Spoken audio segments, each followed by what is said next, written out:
Hey everyone, I'm Army Gaming, welcome back to my channel, and welcome to the video talking about the VIP breeding events.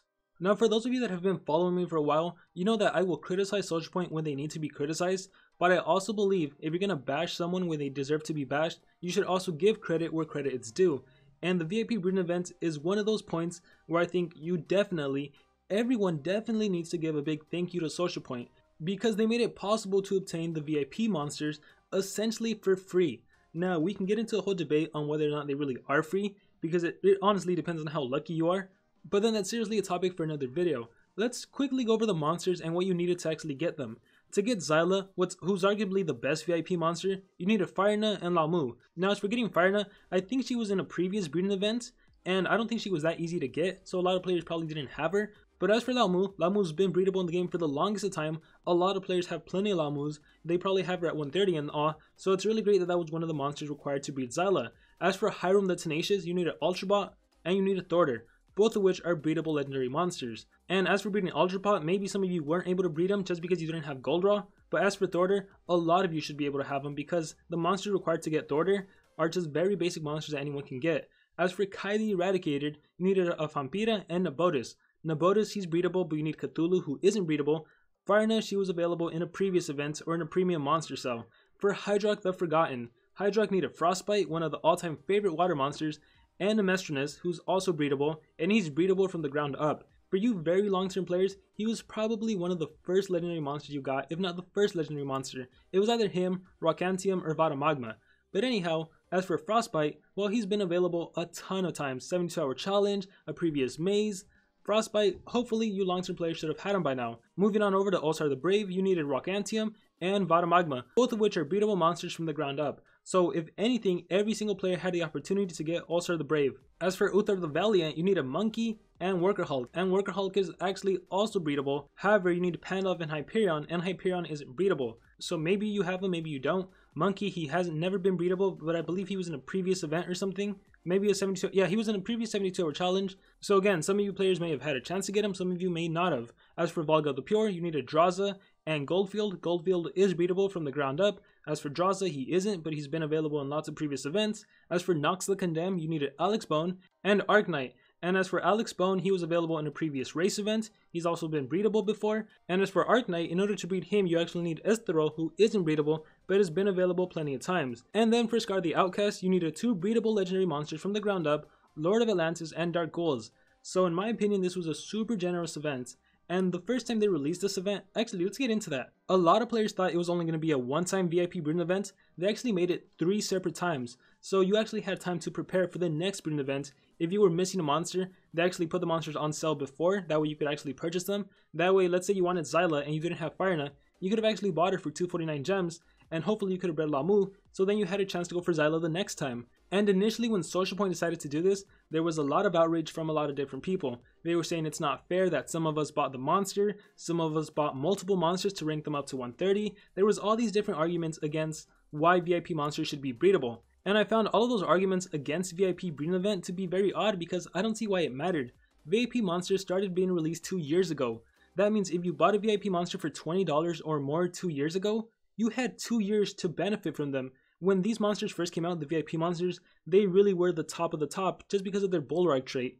It made it really hard to counter against them. If they were all on defense, how do you bring a monster in AoE deny?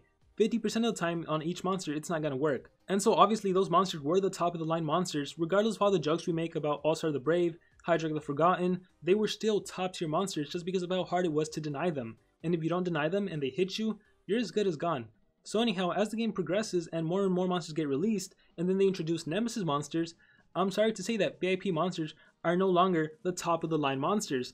It's sad, but it's true, they just aren't. So these monsters were released 2 years ago, and they're no longer the top of the line monsters, and people are getting upset that they're available for everyone, for free-to-play players more specifically. Like, come on now, that's not something to be upset about. I mean, that's usually how it is in every sort of business practice. If you want to be the first to get something, you usually have to pay a premium. And after some time passes, that thing, whatever you bought, it kind of becomes obsolete, or at least not as useful as it used to be. And because that's the case, they can lower the price. Or in the case of a game, they could essentially make it free. And you can't see me, but I'm saying free in quotation marks because it's not really free. Because as a player, you still need to decide whether or not you want to spend gems to try to breed the monster. because not everyone is going to get it on their first try. Assuming a 5% chance to breed a VIP monster, well, that means 5 in every 100 tries, or actually 1 in every 20 tries, is going to get you a VIP monster. And so then the thing is, you may get lucky, you may not get lucky, and then it's just a random number generator at that point. And if you're a free-to-play player, you probably don't have a lot of gems saved up, because there's so many different events, so many different things we want to buy. On another thing actually, Social Point is super generous with giving runes to players. There's so many dungeons, there's so many challenges, there's so many Monster Wood videos, that as a free-to-play player, you have a lot of ways to get gems, but then they also release so many sales, Monster Sell Week, Crazy Monster Sell Week, all of these crazy things that it makes it really hard to save gems because you always want to be getting the next best deal. And so with that being said, I never understood why there was so much outrage against VIP breeding events, and furthermore, if you bought these VIP monsters when they first came out, you probably already have them ranked up. So I don't understand why it really hurts you that I don't really understand why someone who's just a casual spender or someone who's been entirely free to play, if they finally have their chance to get one of those VIP monsters they've always wanted to get, a Kai the Eradicator, a Zyla, a Noct the Condemned, and Social Point did it. They made it available for anyone to get, assuming you had these monsters, which I think is pretty darn generous. Like seriously, in the grand scheme of things, a few players having some VIP monsters at level 100 isn't going to have any impact on players that have like level 115s, 120, 130s with high level runes. There's just no impact, so why don't you just let those players play on their own league with their VIP monsters? Like at the end of the day, keep in mind, we are one giant community. We really shouldn't talk in a us versus them kind of style. Instead, we should be like, oh, that's cool, you finally get a chance to get a VIP monster, have fun with them. Meanwhile, we'll have fun with our Nemesis monsters, because those are essentially the new VIP monsters. Anyhow, another thing I really like about this is that players will now finally have a chance to complete the library or different parts of the library. So for example, one thing I thought was always really unfair is that there's an exclusive book section where only people that have VIP monsters can complete. And so for example, since the only way to get VIP monsters were to actually purchase them for money, wow, I would never get this level 8 strength rune or those level 20 keeper cells. Or take a look at page 3, I would never be able to get that level 9 team speed rune or that 35 elementium. And the same applies for Nemesis monster. Look at all these amazing rewards that people that don't spend money on the game are missing out on. Or even if you do spend money on the game, if you didn't buy every single version of a Nemesis monster or something, you're missing out on some free stuff. Which, in the grand scheme of things, it's not that significant, like level 8 rune, level 9 rune. But I'm just saying, it's nice that now as a player, you get to complete your collection. Maybe if you are a collector, you'll be one step closer to getting all 534 monsters. So that's a pretty nice thing. And as far as the breeding events, and this is something I definitely need to touch on, because in my opinion, everyone takes breeding events for granted. For some reason, and maybe you guys can help me understand why, for some reason players feel like they're entitled to monsters? Why? I don't understand. For me, I think of things really logically. The way I see it is that 1, Social Point doesn't need to do any breeding events. And so let's just assume that they don't do breeding events. Players would have nothing to be mad about. We wouldn't be able to say, I spent 500 gems and didn't get a Zyla. I spent 1,000 gems and only got one VIP monster. That's not fair, that's not fair. If they never released a VIP event to start with, you have nothing to get mad about. Like, really think about that. Just because there's a VIP breeding event going on, or any kind of breeding event, you don't have to spend. It's up to you to decide whether or not to spend. And again, sometimes you'll get lucky, sometimes you won't. Let me show you. On the last breeding events, I was able to get, this is off from the team race, I was able to get a Kai the Eradicator, and I spent less than 100 gems. On that last breeding event, I was also able to get a Zyla the Faithful. I got 2 VIP monsters for spending only 100 gems, and that's because in every single breeding event, I always limit myself to how many gems I'm going to spend, because at the end of the day, I know that it isn't a guaranteed. And if I was to waste 1,000 gems and didn't get a VIP monster, honestly, I'd have no one to blame by myself, because once again, things aren't guaranteed.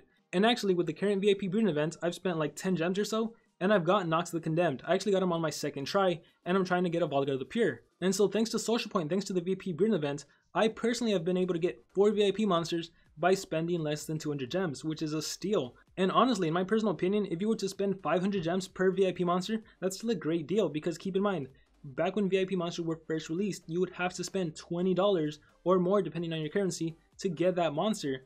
And now the fact that you're able to get them for gems, that's crazy good. But again, going back to the point I was trying to make about breeding events, keep in mind you aren't entitled to a monster. Just because there's a breeding event, that doesn't mean you need to get the monster. If you don't get the monster, that doesn't give you a reason to hate Social Point. It's just bad luck at the end of the day.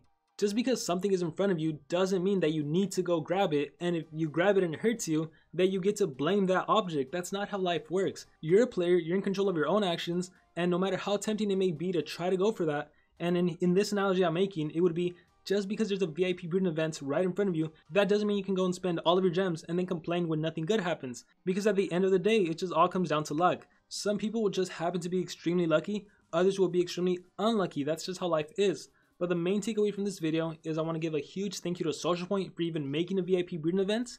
And I seriously hope that everyone watching that was able to partake in this event, that was able to walk away with 1, 2, maybe more VIP monsters. If you did, that's awesome. If not, well then maybe in the future there'll be more breeding events. Maybe in the future there'll be a Nemesis breeding event. Who knows, anything can happen.